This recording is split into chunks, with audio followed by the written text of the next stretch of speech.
మెదక్ జిల్లా వెల్దుర్తి మండల కేంద్రంలోని భాష్యం విద్యా మందిర్లో ముందస్తుగా బతుకమ్మ సంబరాలు నిర్వహించారు. విద్యార్థులు రంగురంగుల పూలతో బతుకమ్మలు తయారు చేసే సాంప్రదాయ దుస్తుల్లో బతుకమ్మ ఆటలు ఆడుతూ పాటలు పాడుతూ ఉత్సవాలు నిర్వహిస్తున్నామని పాఠశాల చైర్మన్ గోవర్ధన్ రెడ్డి తెలిపారు.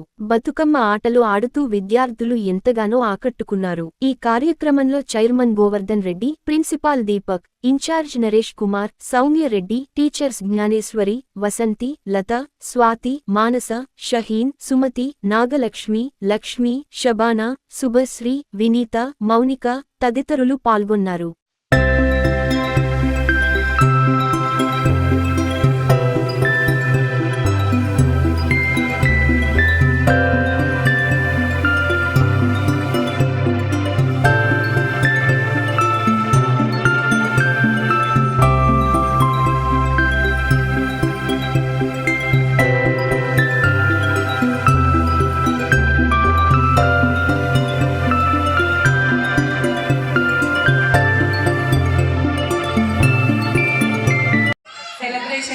పురస్కరించుకొని మా భాష్యం విద్యా మందిర్లో బతుకమ్మ సెలబ్రేషన్ చేసుకోవడం జరుగుతుంది.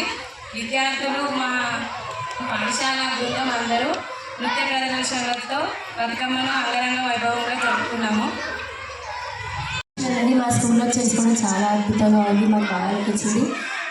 మా స్టూడెంట్స్, మా టీచర్స్, ప్రిన్సిపల్ సార్ వాళ్ళు, కరెస్పాండెంట్ సార్ వాళ్ళందరూ మాకు సహకరించడం మాకు చాలా హ్యాపీ. ఈ బతుకమ్మ సెలబ్రేషన్ అనేది ముందుగా పూర్వకాలం నుంచి మనకి రావడం జరిగింది. ఈ బతుకమ్మ ఎందుకు చేసుకుంటారంటే ఆ రకరకాల పూలతోని అలంకరించి ఆ పూలనే ఒక బతుకమ్మలాగా పేర్చి అదొక చెరువులోకి తీసుకెళ్ళి దాంట్లో వేయడం వల్ల ఆ పూల నుంచి ఈరోజు బతుకమ్మ సెలబ్రేషన్స్ జరుగుతున్నాయండి. తెలంగాణ సంస్కృతికి గుర్తుగా తెలంగాణ సంస్కృతిలో భాగంగా మన తెలంగాణ రాష్ట్ర పండుగ అయినటువంటి బతుకమ్మ సెలబ్రేషన్స్ ఈరోజు మన పాఠశాలలో జరుపుకోవడం జరుగుతుంది. తెలంగాణ సాంప్రదాయాలను ప్రతి ఒక్కరికి తెలియజేసే విధంగా మనము బతుకమ్మ పండుగ జరుపుకోవడం జరుగుతుంది. మరి మన తెలంగాణలో పువ్వులను పూజించేటటువంటి బతుకమ్మ పండుగ అంగరంగ వైభవంగా మన పాఠశాలలో జరుపుకోవడం జరుగుతుంది. దీనికి సహకరించినటువంటి విద్యార్థులకు, ఉపాధ్యాయులకు మరియు తల్లిదండ్రులకు